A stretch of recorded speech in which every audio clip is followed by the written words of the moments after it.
İşlətdiyi insanları quduz kimi dalayan, kimsəsizlər var yoxunu çalan, çapan, talayan, özündən böyüklərin ayağını yalayan hacı olmağa gəlib. Şeytanlara daş atacaq. Hara qaçsan, həmin daş gəlib sənə çatacaq. Bu qədər hacı varsa, hər hacı qonşusunda çörək möhtacı varsa, bu az yalavacların səndə əlacı varsa, şeytana daş atmağa həccə niyə gedirsən? Burada şeytana daş at, biri bədbəxti sən yaşat.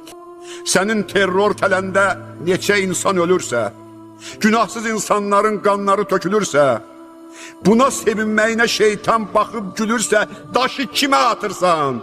Kimə?